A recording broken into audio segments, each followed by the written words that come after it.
마태복음 6장 10절 제목은 나라가 임하소서. 나라가 임하소서.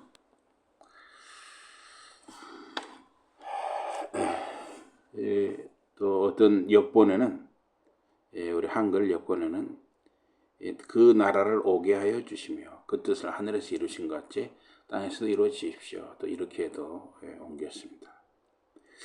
예수님이 처음 전하신 것은 하나님 나라가 가까이 왔으니 회개하고 복음을 믿으라 였습니다. 예수님이 가르치신 이 씨 뿌리는 비유, 또 포도원 이 품꾼 비유, 밭에 감추인 보화 비유, 또 탕자 비유 등은 거의 모두 하나님 나라 비유였습니다. 주기도 역시 이 하나님 나라, 그 나라를 오게 하여 주시며 이렇게 하나님 나라를 부르짖습니다. 예수님께서 병자들을 고치시고 귀신을 몰아내신 것도 하나님 나라가 임한 표지라 할 수 있습니다. 예수님의 죽으심과 부활도 하나님 나라가 이 땅에 임하는 사건이었습니다. 예수님은 하나님 나라를 위해 오셨습니다. 예수님이 오셔서 하나님 나라가 임했다는 것이 복음인 것입니다. 당신의 나라가 임하소서, 당신의 나라가 도래하소서. 하나님 나라 정의를 살펴야 하는데 사람들이 자발적으로 하나님의 다스림 받기를 헌신하고 순복하면 그 멍에 아래 자기들 육신을 두고 자기들 욕구를 포기하면 하나님께서 그들 중에 다스리시는 것입니다.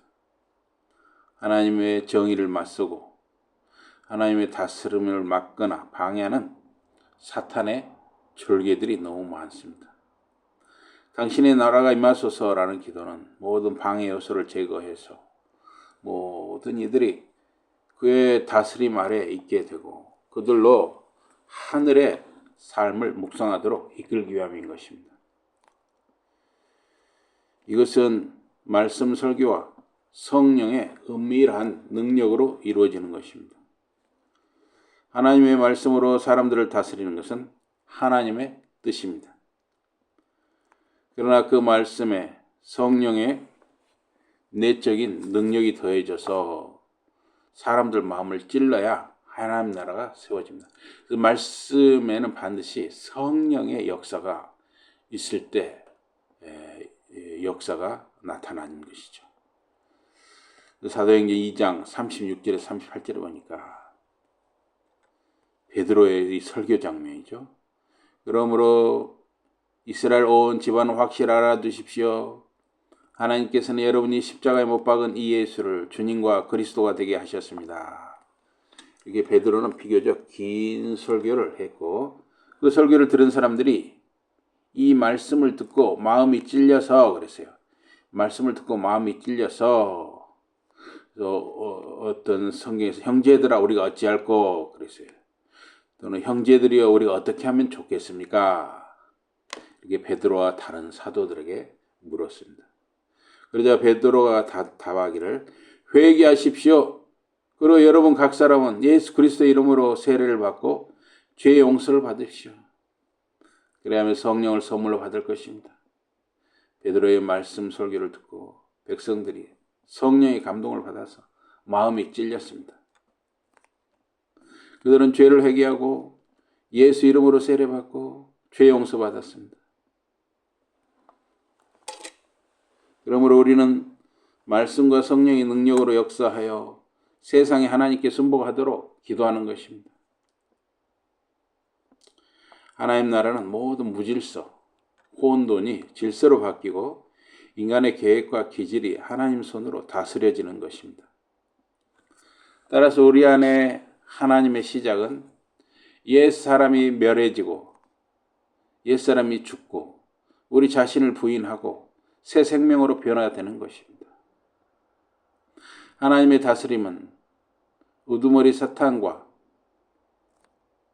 그 원수들을 떨쳐내고 억제하고 그분 권세에 복종시켜서 그들 모두 그의 발등상 되게 만드는 것입니다. 나라에 임하옵시며라는 주기도는 하나님께서 그 말씀의 빛으로 성령의 감화와 함께 세상을 비추어서 하나님의 정의에 순종케 하고 질서를 회복하고 하나님의 능력으로 은혜롭게 역사하여 세상의 무질서를 질서로 바꾸는 것입니다. 우리 육신의 욕구를 제압해서 하나님이 다스리는 것입니다. 하나님 나라는 세상 끝날까지 성장하고 진전하도록 우리가 날마다 기도하는 것입니다. 세상의 악이 창궐하는 것과 대조적으로 완전한 의의가 시행되는 하나님 나라는 아직 이르지 않았습니다.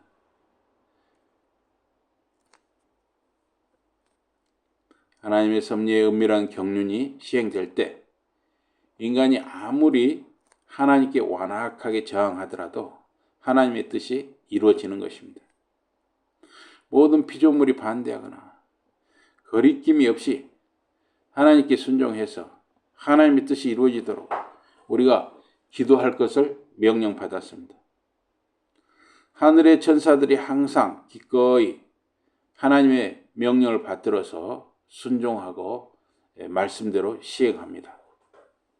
그처럼 모든 인간의 뜻이 하나님의 의와 조화를 이루어서 하나님이 이끄시는 방향으로 사람들이 순응하기를 우리는 바라고 기도하는 것입니다.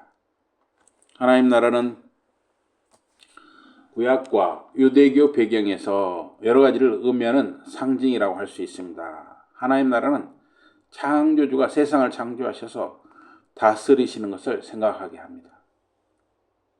또한 아담이 하나님 형상으로 지음받아서 즉 하나님 대리자로서 아담을 통해서 하늘에 계신 하나님이 땅을 다스리는 것입니다. 그러나 아담은 불순종으로 통치권 즉 다스리는 권세를 잃었습니다. 또한 하나님 나라는 하나님 왕이시고 이스라엘은 그의 백성이라는 언약 관계를 연상케 합니다. 하나님은 다윗 왕가를 자신의 대리자로 세우셨습니다. 사무엘하 7장 12절에 14절에 기록된 나단의 신탁 즉 다윗 왕조를 세우는 말씀이 있습니다. 하나님께서 다윗의 아들을 다윗의 왕에 앉혀서 자기 백성 이스라엘을 자기 대신 다스리는 자로 세운다는 말씀이 있습니다. 그래서 다윗의 아들을 나의 아들로 선언합니다. 시편 2편 7절에 나 이제 주님께서 내리신 칙령을 선포한다. 주님께서 나에게 이르시기를 너는 내 아들 내가 오늘 너를 낳았다. 이 아들은 상속자로서 하나님의 대권을 받아 행하는 자입니다. 따라서 예수님의 하나님 나라라는 말은 다윗 언약과 다윗 왕조를 연상케 합니다. 출애굽, 구원, 혹은 바벨론 포로 상태에서 구원 등의 하나님의 역사, 즉 자기 백성에게 하나님 노릇 하신다는 언약을 지키시고 구원하신 구원 역사도 떠올리게 합니다. 종말에 사탄의 통치를 멸하고 우리에게 의와 생명의 통치로 구원을 주신다는 것도 생각하게 합니다. 하나님 나라는 하나님의 능력으로 임하는 것입니다. 주님이 부활하셔서 하늘과 땅의 권세를 가지신 왕이 되셨습니다. 마태복음 28장 18에서 20절에 보니까 부활하신 예수님이 승천하시기 전에 제자들에게 당부하셨습니다. 하늘, 땅의 권세를 주님이 받았으니 제자들은 가서 모든 사람을 제자 삼고 성부, 성자, 성령 이름으로 세례 베풀고 주님 말씀한 것을 가르쳐 지키게 하라는 것입니다. 세상 끝날까지 주님이 우리와 함께 하신다 약속하셨습니다. 부활의 주님께서 우리와 성령을 통해 함께 하십니다. 성령께서 영적으로 죽어 마른 뼈 같은 인생을 살게 하십니다. 주님께서 변화산에 오르시니까 산 아래 제자들이 귀신 들린 아이를 고치는 문제로 쩔쩔맸습니다. 아마도 그들이 귀신아 떠나가라 여러 번 했겠죠. 그런데도 귀신이 안 나갔던 것 같습니다. 주님께서 산에서 내려오셔서 문제를 해결하신 후에 주님께서 내려오셔서 이제 귀신을 쫓아낸 것인 거죠. 그 쩔쩔맨 제자들이 조용히 주님께 물었습니다. 우리는 왜 그 귀신을 몰아내지 못했습니까? 주님의 답은 기도 외에 다른 것으로는 이런 종류가 나갈 수 없느니라 였습니다. 기도를 통해서만 사람을 잡고 있는 귀신의 세력을 몰아내고 하나님 나라가 임하게 할 수 있다고 주님이 말씀하셨습니다. 기도는 우리가 주님과 함께 하늘 권세를 체험하는 일입니다. 하나님의 다스림을 받는 사람이 자기를 다스릴 수 있고 가정을 다스릴 수가 있어요. 잠언에도 그런 말씀 있잖아요. 자기 마음을 다스리는 자가 성을 빼앗는 자보다 낫다고 그랬어요.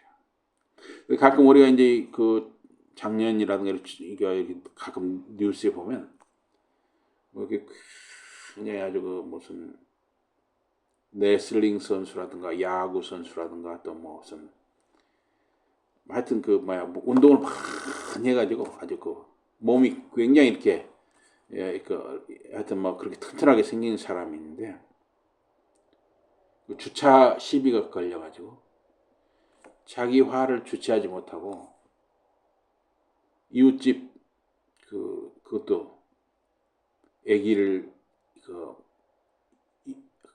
지금 배가 임산부인데 그것도 남자가 자기 아내하고 이렇게 합세해서 두들겨 패가지고 감옥살이를 하는 그런 경우도 있습니다.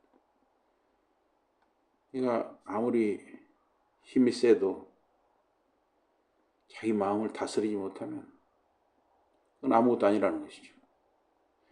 근데 자기 마음을 자기가 다스릴 수 없는 것이 또 인간이에요. 하나님의 다스림을 받아야만, 하나님의 다스림을 받는 사람만이 자기를 다스릴 수가 있고 가정을 다스릴 수가 있다 하는 것입니다. 기도하는 사람이 하나님의 다스림을 받는 것입니다. 사람 마음에 들어가 있는 것이 말과 행동으로 드러나는 것입니다. 그래서 우리의 혀가 하나님의 다스림을 받아야 합니다. 요새는 또 이렇게 SNS라든가 이런 걸로 우리 이렇게 댓글 같은 거 이런 거 또 글을 많이 쓰잖아요. 그래서 이 손가락도 우리가 하나님의 다스림을 받아야 합니다. 이 손가락 하나님의 다스림을 받아야 돼요. 그렇습니다. 제 입도 하나님의 다스림을 받아야 됩니다. 제 배도 하나님의 다스림을 받아야 됩니다. 맞습니다. 지당하십니다. 사람 마음에 들어있는 것이 말과 행동으로 드러나는 것입니다. 혀가 하나님의 다스림을 받아야 합니다. 말이 곱고 공손하면 사람이나 하나님의 인정을 받는 것입니다. 천국은 거룩하신 하나님이 함께 하시는 곳입니다. C.S. 루이스라는 분은 모기의 천국이 인간에게 지옥이 될 수 있다 했습니다. 여러분, 모기가 많으면 어째요? 거기는 뭔가 모기들이 살기 좋은 곳이라는 거예요. 그러나 그 사람에게는 어때요? 얼마나 지옥 같은 곳입니까? 그 명나라를 세운 주원장이라는 드라마인가요? 하여튼 영화에 보면 그런 장면이 나옵니다. 어떤 사람이 이 죄를 지어가지고 말입니다. 그 사람이 벌을 받는데 어떤 벌을 내리냐면 옷을 다 벗겨가지고 말입니다. 나무에 묶어놔요. 근데 숲속 아주 모기라든지 벌레가 엄청 많은 숲속에 묶어놔요. 그랬더니 하루가 지나서 죽어버렸어요. 그래서 이 C.S. 루이스의 모기의 천국이 인간에게 지옥이 될 수 있다 하는 말은 이 천국 하나님께 다스림 받기를 싫어하는 사람들이 있잖아요. 많잖아요. 하나님께 다스림 받기를 싫어하는 사람들. 이런 사람들은 사실 모기와 같다는 것이죠. 실제로 보면 하나님 다스림 받기를 싫어하는 사람들이 많아요. 천국은 하나님의 다스림을 받는 사람, 하나님께 순종하는 사람이 들어가는 것이죠.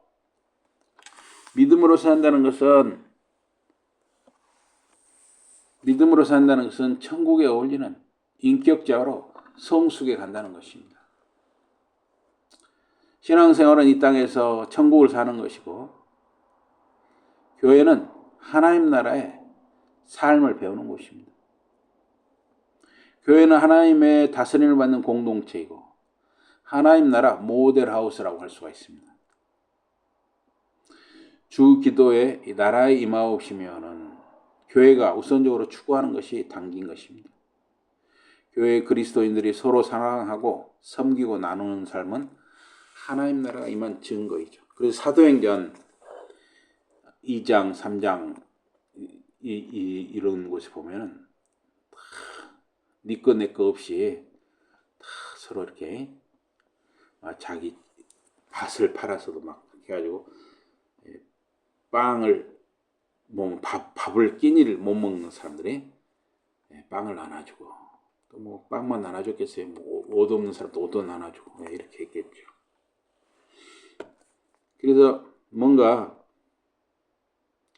우리가 루디아처럼 이렇게 참 루디아는 굉장히 큰 사업가였거든요. 큰 사업가였는데 그 사람은 예수님을 이제 바울을 사도를 만나서 예수를 믿었는데 사업을 여전히 잘했어요. 번창을 하면서 그러면서 빌립보 교회를 세우는 데 헌신했고 또 사도 바울과 그 선교를 계속 도왔죠. 그래서 우리가 이렇게 나름대로 물질을 가지고 이렇게 잘 모으고 이렇게 경영하는 것도 중요하고 그걸로 이렇게 좋은 선한 일에 쓰는 것도 참 중요한 것을 볼 수가 있습니다. 누가복음 19장 7절에 10절에 보니까 세리장 삭개오를 사람들이 싫어했습니다. 왜냐하면 그 당시 로마 식민지인데 이 세리는 어떤 일을 하냐면 사람들한테 세금을 걷어가지고 그 로마 제국에 바치는 일을 했어요. 그러면서 자기가 중간에 또 뭔가 조금씩 자기 것도 또 챙겼겠죠. 이러다 보니까 사람들이 미워했어요. 조금만 챙겼겠어. 하여튼 많이 챙기니까 부자가 하여튼 그런데 예수님께서 다 싫어하는 이 삭개오라는 사람 집에 식사하러 들어가셨어요. 사람들이 막 수군댔어요. 근데 삭개오가 예수님과 함께 이렇게 제자들과 함께 식사를 하다가 갑자기 일어서더니 주님께 말했습니다. 거기 사람들 앞에 말해요. 주님 보십시오. 제 소유의 절반을 가난한 사람들에게 주겠습니다. 그러니까 자기가 가진 절반을 나눠주겠다는 거예요. 쉬운 일 아니죠. 또 제가 누구에게서 강제로 빼앗은 것이 있다면 제가 4배로 갚아주겠습니다. 그랬어요. 예수님께서 그에게 말씀하셨습니다. 오늘 구원이 이 집에 이르렀다. 이 사람도 아브라함의 자손이다. 인자는 이런 것을 찾아 구원하러 왔다. 그랬습니다. 그래서 하나님 나라가 임했다는 것은 예수님이 그 말씀하셨잖아요. 내 보물이 있는 곳에 내 마음이 있다. 그러니까 이 마음에 이 하나님 나라가 있다. 하나님의 다스림을 받는 사람은 반드시 자기 주머니라든가 자기 직업이라든가 자기 통장이라든가 자기 가진 것에 대한 헌신과 나눔이 있다고 볼 수 있어요. 하나님의 다스림을 받는다면. 그래서 이렇게 삭개오가 그 돈에 대해서 삭개오는 사실 돈이 우상이었잖아요. 돈이 우상이었는데 이게 그 우상이 이제 돈이 우상이 아니라 이제 그 돈은 하나님을 섬기는 수단, 예수를 믿는 수단으로 바뀐 거죠. 얼마나 큰 은혜를 받았습니까, 삭개오가. 그래서 회개와 구원과 변화를 받은 삭개오, 특히 돈에 대해서 나눔의 마음으로 바뀐 삭개오에게 하나님 나라가 임한 것입니다. 예수님께서는 인간의 근본 문제를 아담의 실존 상태로 보았습니다. 그러니까 아담은 하나님의 대리자로서 세상을 다스리는 사람으로 창조되었는데 사탄이 아담에게 유혹을 했잖아요. 네가 하나님처럼 된다. 그게 넘어가 버린 거잖아요. 부여하신 창조주 하나님 아버지에게서 분리된 상태를 인간의 본질적인 문제로 보셨습니다. 예수님의 당자 비유는 창세기 3장의 인간의 타락을 말하는 것입니다. 타락한 아담은 우리 모두입니다. 예수님의 당자 비유는 하나님 나라 복음을 가르칩니다. 창조, 타락, 언약, 종말을 말합니다. 구약과 유대교의 이런 중심 사상이 예수님의 하나님 나라 선포의 조건 또는 전제라고 할 수가 있습니다. 창조주 하나님께서 아담을 창조하시고 땅 위에 자신의 대리자로 세우셨습니다. 인간 아담에게 땅을 다스리게 하셨습니다. 이것이 사람을 하나님 자신의 형상을 따라 지었다는 말의 뜻입니다. 그러나 아담이 사탄, 즉 악한 자의 유혹에 넘어갔습니다. 이 사건이 주기도 마지막 악한 자로부터 우리를 지켜주세요. 악에서 우리를 구해 주소서 그 말씀이 있잖아요. 그 기도와 영광이 되는 것입니다. 그래서 이 악이라는 것은 악한 자를 가리킵니다. 사탄을 가리킵니다. 주기도는 하나님께서 오시는 것을, 하나님 나라가 오는 것을 핵심으로 삼습니다. 하나님 나라. 아담 타락 사건을 전제하는 것입니다. 창세기 3장 5절 사탄의 유혹의 내용은 너도 스스로 하나님처럼 될 수 있다는 것이었습니다. 아담은 피조물의 자리에서 하나님을 의지하고 순종해야 하나님이 맡기신 땅을 다스릴 수 있었습니다. 그러나 사탄은 인간에게 스스로 하나님이 될 수 있다고 거짓말을 했고 인간은 속아 넘어갔습니다. 인간은 자기가 가진 것으로 자신이 존재하는 뜻과 평안과 행복을 가질 수 있다고 착각했습니다. 인간이 자기를 주장하는 의지는 교만인 것입니다. 로마서 1장 18절 23절을 보니까 하나님의 진노가 불의한 행동으로 진리를 가로막는 사람의 온갖 불경건함과 불의함을 겨냥하여 하늘로부터 나타납니다. 하나님을 알만한 일이 사람에게 환히 드러나 있습니다. 하나님께 그것을 환히 드러내 주셨습니다. 이 세상 창조 때로부터 하나님의 보이지 않는 속성, 그분의 영원하신 능력과 신성은 사람이 그 지으신 만물을 보고서 깨닫게 되어 있습니다. 그러므로 사람들은 핑계를 댈 수가 없습니다. 사람들은 하나님을 알면서도 하나님을 하나님으로 영화롭게 해드리거나 감사를 드리기는커녕 오히려 생각이 허망해져서 그들의 지각 없는 마음이 어두워졌습니다. 사람들은 스스로 지혜가 있다고 주장하지만 실상은 어리석은 사람이 되었습니다. 그들은 썩지 않는 하나님의 영광을 없어질 사람이나 새나 네발 짐승이나 기어다니는 동물의 형상으로 바꿔놓았습니다. 하나님을 공경해야 할 사람이 그 마음이 허망해지니 오히려 자신을 신으로 섬깁니다. 인간이 자신을 섬기는 것은 자기가 다스려야 하는 피조물을 오히려 신으로 섬기고 피조물 또는 물질에서 자기 존재의 의미와 안정과 행복을 얻으려는 잘못에 빠지는 것입니다. 인간이 스스로 하나님처럼 될 수 있다는 사탄의 유혹에 넘어가서 하나님에게서 등을 돌린 것입니다. 이 사건은 탕자가 자기 몫을 아버지께 졸라서 아버지로부터 멀리 떠난 것과 같다는 것입니다.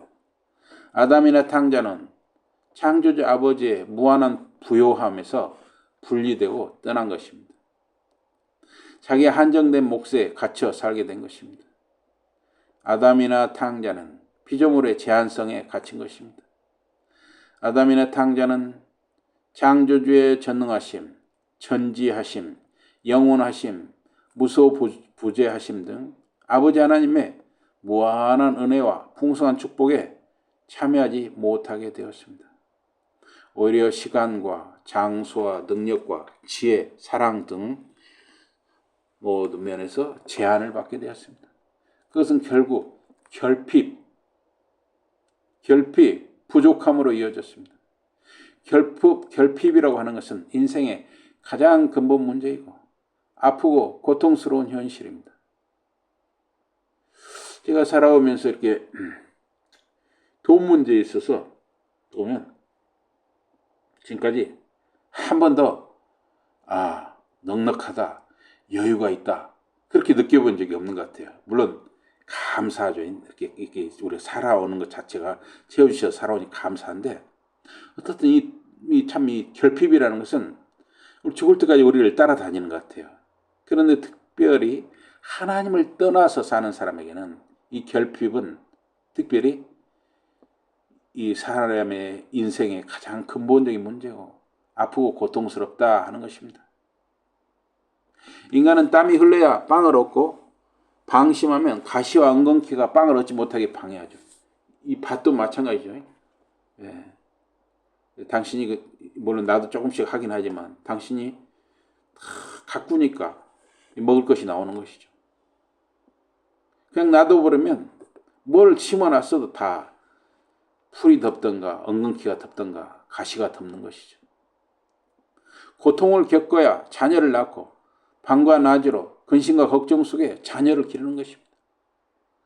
또 이제 결혼을 하면 결혼한 대로 또 손자 손녀들을 위해서 또 근심하고 걱정하는 것이 인생이죠. 탕자는 2년이 채 못 되어서 가진 것을 다 탕진하고 돼지 사료조차도 지업 열매조차도 얻어먹지 못하는 가을이라는 신세가 되고 말았습니다.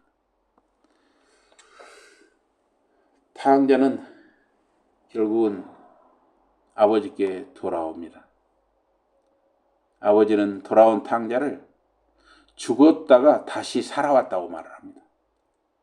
아버지께 탕자가 돌아오는 것은 죽음에서 다시 사는 부활과 같습니다. 인간이 예수를 믿고 회개와 세례와 제사함 받는 것도 죽음에서 다시 사는 부활과 같은 것입니다. 로마서 6장 23절에 보니까 죄의 싹은 죽음이고 하나님의 선물은 우리 주 예수 그리스도 안에서 누리는 영원한 생명이라 했습니다. 죄의 품삯은 죽음입니다. 사탄은 유혹에 넘어간 우리 인간을 용병 또는 종으로 부리는 것이죠. 사탄에게 넘어간 자들이 스스로 하나님이 되었다고 착각하게 만드는 것입니다. 유다서 1장 11절에 13절에 보니까 그들에게 화가 있습니다. 그들은 가인의 길을 걸었으며 싹을 발라서 발람의 그릇된 길에 빠져들었고 고라의 반역을 따르다가 망하였습니다. 이 사람들은 함께 먹을 때 자기 배만 불리면서 겁없이 먹어대어 여러분의 애찬을 망치는 암초입니다. 그들은 바람에 밀려 다니면서 비를 내리지 않는 구름이고 가을이 되어도 열매 하나 없이 죽고 또 죽어서 뿌리채 뽑힌 나무고 자기들의 수치를 거품처럼 뿜어 올리는 거친 바다 물결이고 길 잃고 떠도는 별들입니다. 짙은 어두움이 그들에게 영원히 마련되어 있습니다. 하나님을 떠난 인간은 살았다 하는 이름은 가지나 실상은 죽은 자인 것입니다. 성경은 구원 상태를 영생이라 합니다. 영생은 오는 세대, 즉 하나님이 다스리는 세상의 삶을 말하는 것입니다. 영생은 아담이나 탕자가 겪는 결핍에서 해방된 삶입니다. 영생은 하나님의 부요함과 무한함으로 이루어지는 삶입니다. 시편 1편 1절에 3절에 보니까 복 있는 사람은 악인의 길을 따르지 아니하며 죄인의 길에 서지 아니하며 오만한 자의 자리에 앉지 아니하고 오로지 주님의 율법을 즐거워하며 밤낮으로 율법을 묵상하는 사람입니다. 그는 시냇가에 심은 나무가 절따라 열매를 맺으며 그 잎이 시들지 아니한 같으니 하는 일마다 잘 되는 것입니다. 영생은 나무와 생명의 근원 하나님께 뿌리 내려서 양식과 양분과 수분을 공급받는 삶입니다. 영생은 결핍과 고난이 없습니다. 지혜, 능력 등이 부족해서 어려움 당할 일이 없습니다. 영생은 늙거나 병들지 않습니다. 하나님 나라는 결핍이 없는 것입니다. 구원은 잔치입니다. 그래서 시편 23편은 구원의 잔치를 말하고 있습니다. 우리 시편 23편을 한번 같이 펴보시자고요. 시편 23편. 시편 23편입니다. 소리가 이렇게 길어요.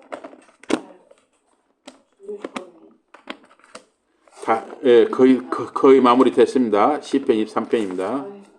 시편 23편. 좀 시기하게 하는데 그놈을 읽어본 게 졸리기만 하고. 예, 다 끝났습니다. 네. 그냥 온 것만 읽은 게 졸려. 그걸 대화를 하듯이 하지. 네, 알겠습니다.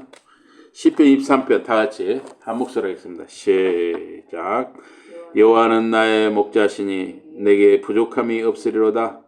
그가 나를 푸른 풀밭에 누이시며 쉴 만한 물가로 인도하시는도다. 내 영혼을 소생시키시고 자기 이름을 위하여 의의 길로 인도하시는도다. 내가 사망의 음침한 골짜기로 다닐지라도 해를 두려워하지 않을 것은 주께서 나와 함께 하심이라. 주의 지팡이와 막대기가 나를 안위하시나이다. 주께서 내 원수의 목전에서 내게 상을 차려 주시고 기름을 내 머리에 부으셨으니 내 잔이 넘치나이다. 내 평생의 선하심과 인자심이 반드시 나를 따르리니 내가 여호와의 집에 영원히 살리로다.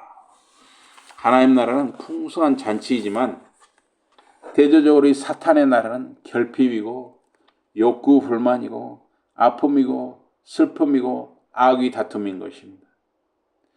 누가복음의 이 19장 삭개오는 예수님의 복음을 듣고 만몬, 돈을 섬기다가 하나님의 다스림을 받는 사람이 되었습니다. 예수님은 이 집에 하나님의 구원이 임했다고 선언하십니다. 삭개오에게 하나님과 친밀한 관계가 회복된 것입니다.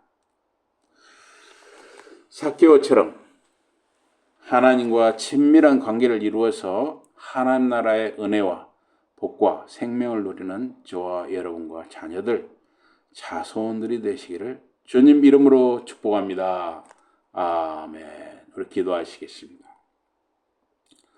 하나님 아버지, 오늘 특별히 이렇게 하나님의 다스림을 받으며 하나님과의 친밀한 관계를 이루는 사람에게 특별히 하나님 나라가 임하고 하나님의 다스림을 통해서 모든 결핍에서 자유하게 하심을 우리가 알게 하심을 감사합니다.